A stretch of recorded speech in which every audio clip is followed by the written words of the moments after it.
วิธีการดูปูทะเล ดูที่กล้ามปูทะเลขาวกล้ามขาวเนื้อแน่น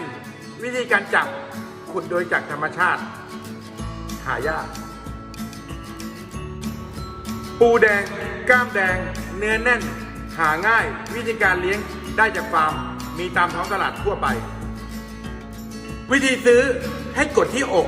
ตรงนี้แล้วดูว่ามันแน่นอกไหม